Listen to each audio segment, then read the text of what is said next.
아멘. 찬양의 고백처럼 주님께 가까이 나아가는 저와 여러분이 되기를 주님의 이름으로 축복합니다. 우리 함께하는 지체들과 인사하고 축복했으면 좋겠습니다. 한 주간 수고 많으셨습니다. 인사하겠습니다. 우리 웃으면서 인사하고 축복했으면 좋겠습니다. 말씀으로 은혜 받으세요. 인사하겠습니다.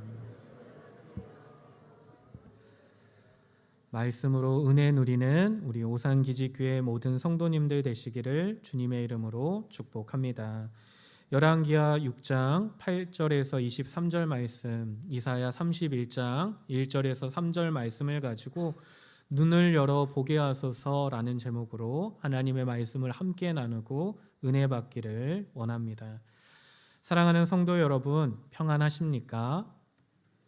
평안하십니까? 아멘. 어느새 26년 3월의 봄이 우리 곁에 찾아왔습니다. 얼어붙었던 땅에서 새싹이 돋아나고 만물이 생동하는 참으로 좋은 계절입니다.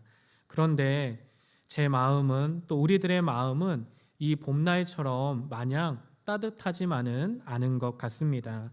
매일 아침 뉴스를 들어보면 중동의 갈등 소식, 미국과 이란의 충돌 같은 이야기들이 우리를 혼란하게 또는 긴장하게 만들기 때문입니다. 저는 특별히 이런 국제 정서에 마음이 쓰이는 개인적인 경험 하나가 있습니다. 바로 저의 아버지 때문입니다. 저희 아버지께서는 평생 목회를 하셨는데 성격이 아주 강직하고 분명하십니다. 특히 소통보다는 결단에 특화된 분이십니다. 마치 예언자처럼 선포를 많이 하십니다. 어떤 중요한 결정을 내리실 때 가족과 소통하고 회의하기보다는 하나님 앞에 단독자로 기도하고 난 다음에 이렇게 하기로 했다, 방향을 선포하시는, 방향을 정하시는 스타일이 됩니다. 그리고 그 결정에 대해 끝까지 책임을 지십니다. 아들로서 그런 아버지를 존경합니다. 그런데 중요한 건 문제가 있다는 것입니다. 아버지께서 기도하며 받으신 그 확신과 은혜가 정작 가족들에게는 실시간으로 공유되지 않는다는 사실입니다. 아버지가 기도로 결단하고 하자, 해보자, 가보자 라고 선포하시면 남겨진 어머니와 저는 그 결단 뒤에 따르는 현실적인 문제들을 수습하느라 어려움을 경험할 때가 종종 있습니다. 가장 잊을 수 없는 사건이 바로 2023년 10월에 있었던 사건입니다. 당시 아버지께서는 동료 목사님들과 오랫동안 준비하시고 계획하셔서 들뜬 마음으로 이스라엘 성지순례를 떠나십니다. 그런데 갑자기 그 땅에 전쟁의 포성이 울려 퍼졌고 현지와 통신이 완전히 두절됩니다.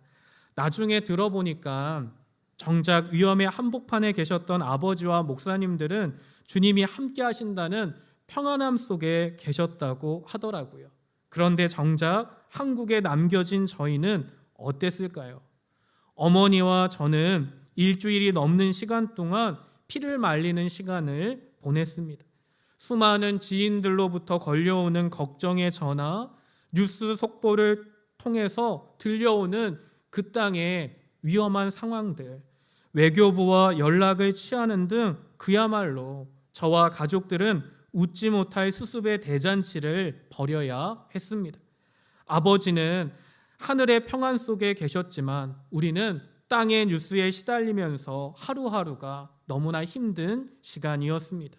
그리고 3년이 지난 지금 다시 들려오는 이 세상의 모습, 전쟁의 소식들을 듣다 보니까 저는 그때 그 시간을 회상하면서 이런 질문을 하게 되었습니다. 과연 우리가 살아가는 이 시대의 진정한 평화와 평안은 존재할까?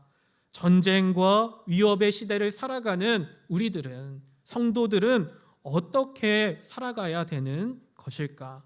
이러한 고민과 염려, 불안과 걱정 속에서 오늘 우리는 하나님의 말씀을 통해 그 답을 함께 찾아봤으면 좋겠습니다.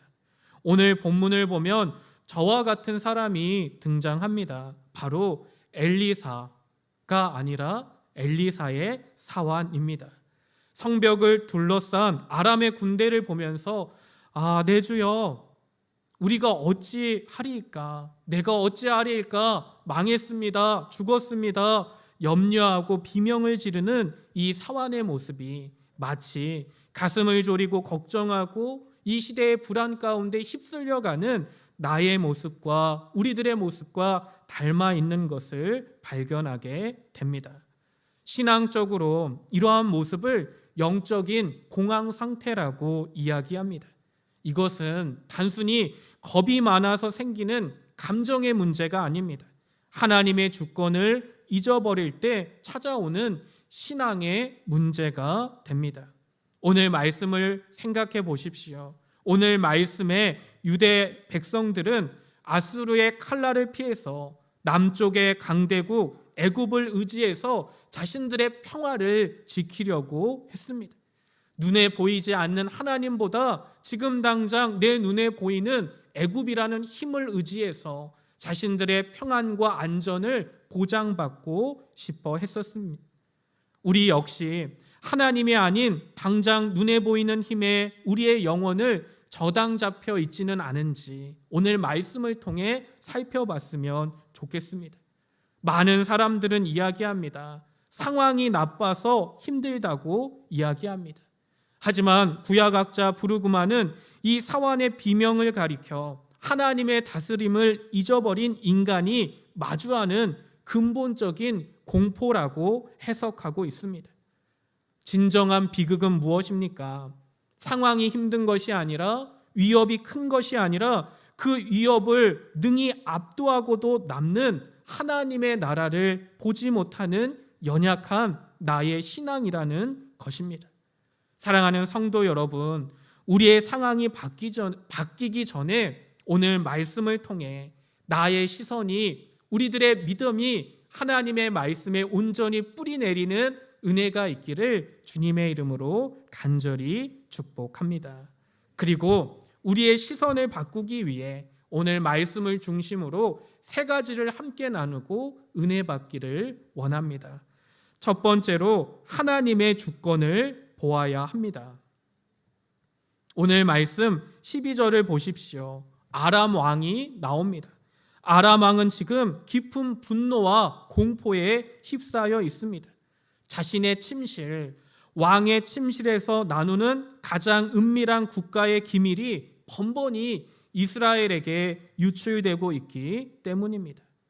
성경 주석을 보면 여기서 나오는 왕의 침실은 단순한 공간이, 단순히 잠을 자는 방이 아닙니다.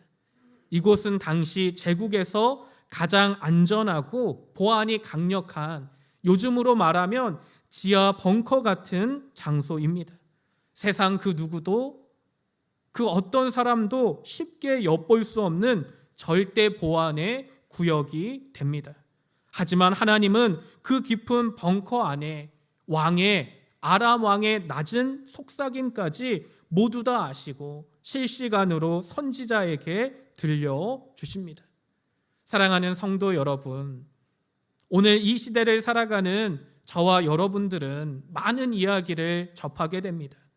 우리가 살아가는 이 세상을 인공지능이 결정한다는 이야기도 들려옵니다. 정교한 알고리즘이 우리가 살아가는 이 시대를 주도할 거라고 이야기도 합니다. 정보력이 생존이고 권력이고 힘이 될 거라는 이야기도 너무나 쉽게 듣습니다. 그런데 오늘 말씀은 그것들보다 훨씬 더 중요한 것을 말씀을 통해 선언하고 있습니다. 이 땅의 역사는 슈퍼컴퓨터나 AI, 정보가 지배하는 것이 아닙니다.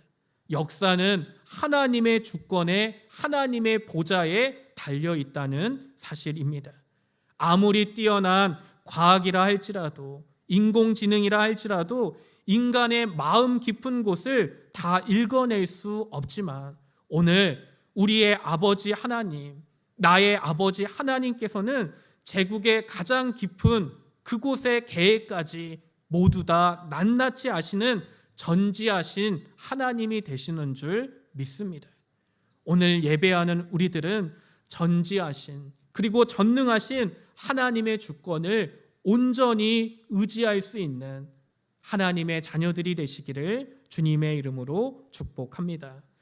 C.S. 루이스의 말처럼 모든 인간의 군대는 하나님의 거대한 체스판 위에 놓인 말에 불과합니다.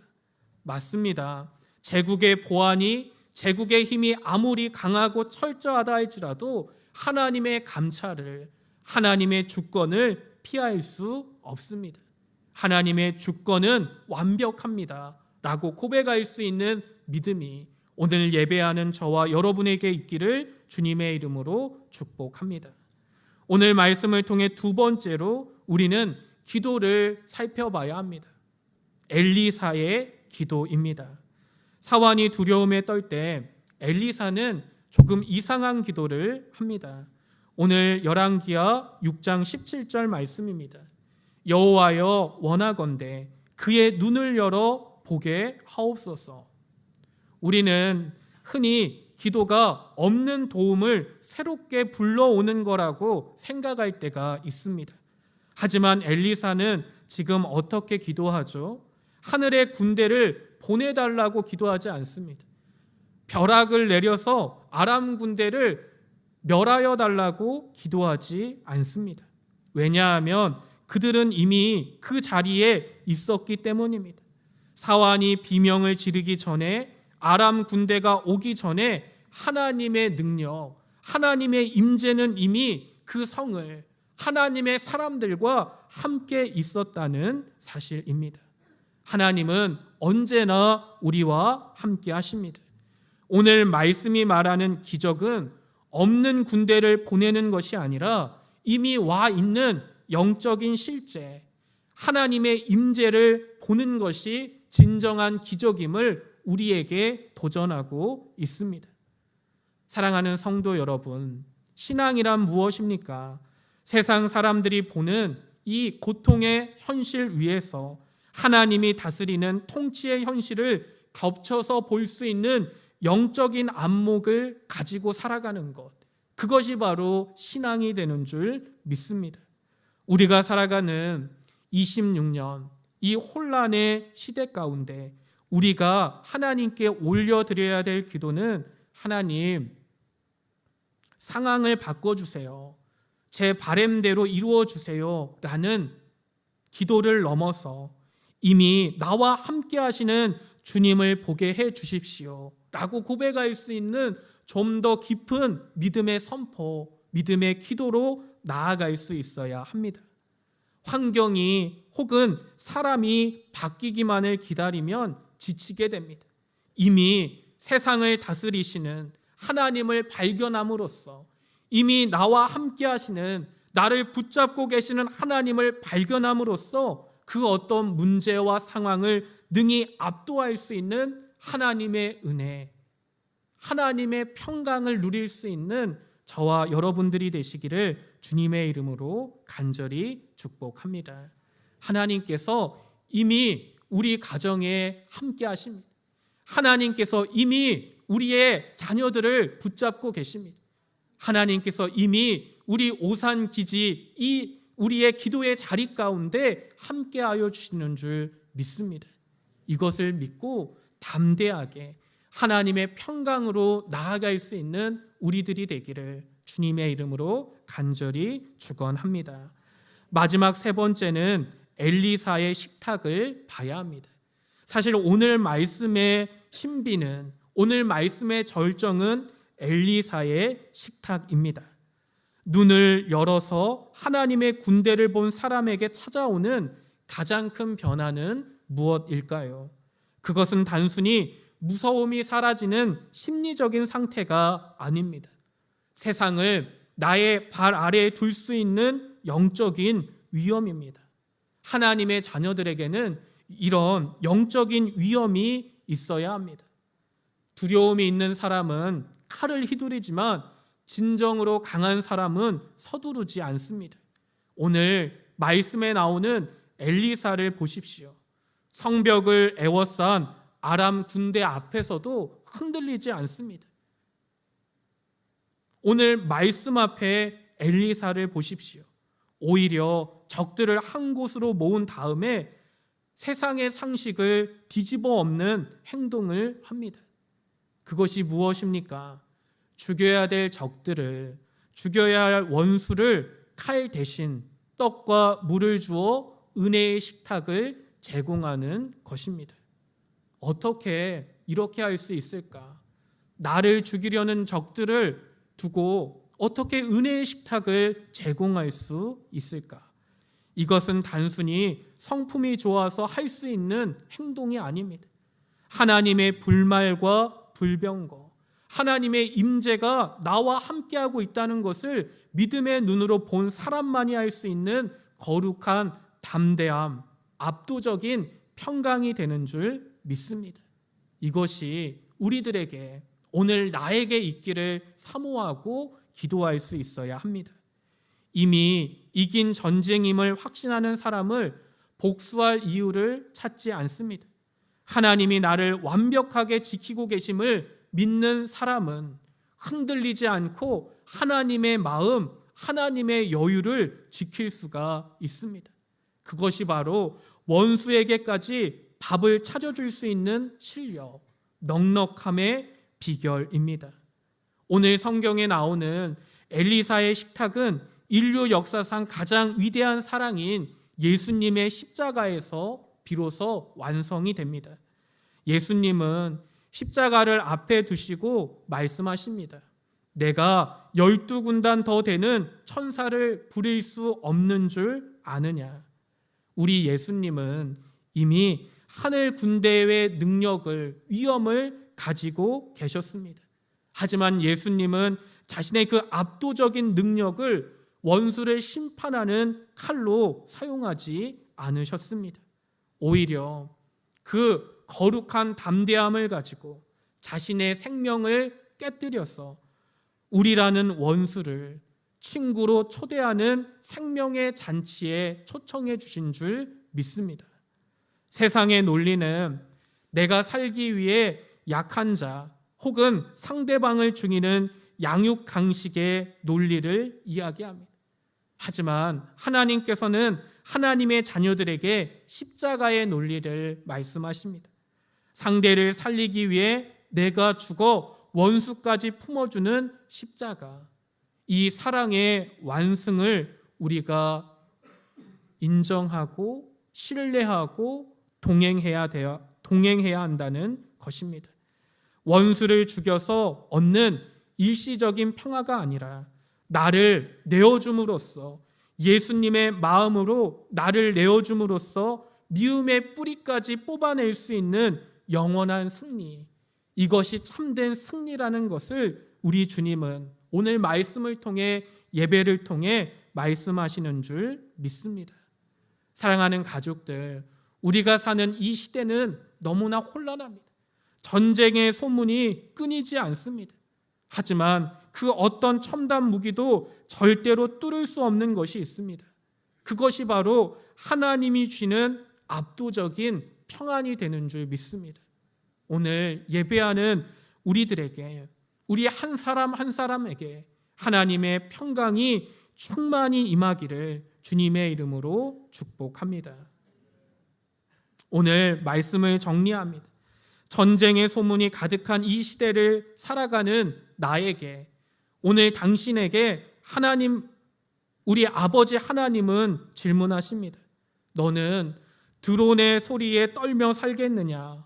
이 세상의 공포의 소리에 떨며 살겠느냐? 아니면 하나님의 현존을 믿고 위엄 있게 살겠느냐? 오늘 예배하는 우리들은 세상의 어떤 무기를, 세상의 어떤 권력을 의지하는 것이 아니라 주님을 의지할 수 있는 참된 믿음이 있기를 주님의 이름으로 축복합니다. 그 어떤 양육강식이나 세상의 논리가 아닌 십자가의 논리, 십자가의 통찰을 가지고 이 시대를 바라볼 수 있는 은혜가 저와 여러분들에게 있기를 주님의 이름으로 축복합니다. 이것은 단순하게 미워하는 한 사람을 품어주라는 이야기가 아닙니다. 전쟁과 위협과 혼란이 가득한 이 시대, 우리가 살아가는 이 시대를 바라보는 영적인 시야를, 나의 믿음의 눈을 바꾸라는 도전입니다. 우리는 스마트폰을 통해서 텔레비전과 미디어를 통해 끊임없는 위기를 접하게 됩니다. 그리고 그것들은 우리를 공포의 노예로 만들 때가 있습니다. 하지만 믿음의 사람은 그 소음 너머 역사하시는 하나님의 임재, 하나님의 손길을 읽어낼 수 있는 믿음의 통찰을 가지고 살아가게 될 줄 믿습니다. 세상이 흔들릴 때, 사람들이 흔들릴 때 같이 흔들리는 것이 아니라 오히려 흔들리는 사람을, 흔들리는 이 땅을 붙잡아 낼 수 있는 영적인 실력, 믿음을 갖춘 하나님의 사람들이 되시기를 주님의 이름으로 축복합니다. 나를 비난하는 자에게 똑같이 저주하는 것은 세상의 논리에 굴복하는 것입니다. 그러나 나를 향한 공격 속에서도 흔들리지 않고 은혜의 손을 내미는 것, 축복을 건넬 수 있는 것, 그것이 바로 하나님의 위엄이고 승리자의 위엄이 되고 하나님 자녀들의 품격이 되는 줄 믿습니다. 사랑하는 성도 여러분, 이 세상의 소식에 우리의 영혼을 다 내어주지 마십시오. 대신에 세상이 볼 수 없는 믿음의 시선을 가지고, 영적인 시선을 가지고 하루하루를 살아내십시오. 그러면 하나님께서 우리 한 사람 한 사람을 통해 거룩한 담대함을 통해 하나님의 나라를 이루어 주실 줄 믿습니다. 오늘 예배하는 우리들의 삶 가운데 불안의 안개를 걷어내십시오. 역사의 지평선 넘어 다가오는 평강의 왕, 우리 주님을 맞이하고 바라볼 수 있기를 주님의 이름으로 축복합니다. 제국의 그 어떤 위협보다 하나님의 통치, 하나님의 전능하심을 노래할 수 있는 하나님의 자녀들이 되시기를 주님의 이름으로 간절히 축복합니다. 기도하겠습니다. 역사의 주관자 되시는 하나님 아버지, 오늘 예배하는 나의 눈을 열어주십시오. 세상의 그 어떤 첨단 무기보다 우리들을 지키시는 하나님의 권능이, 하나님의 임재가 훨씬 더 실제적임을 믿고 보게 하여 주시옵소서. 우리가 세상의 힘을 의지하는 애굽의 신앙을 내려놓고 원수를 축복하며 생명의 잔치를 베푸시는 예수님의 마음, 십자가의 마음, 십자가의 위엄으로 나아갈 수 있는 은혜를 허락하여 주시옵소서. 불안한 세상 속에 함께 흔들리는 것이 아니라 불안한 세상 속에서 믿음으로 흔들리지 않고 요동치 않고 하나님 나라의 소망을 꿈꿀 수 있는 모든 자녀들이 되게 하여 주시옵소서. 우리의 인생의 참된 주인 되시는 예수 그리스도의 이름으로 간절히 기도하옵나이다. 아멘.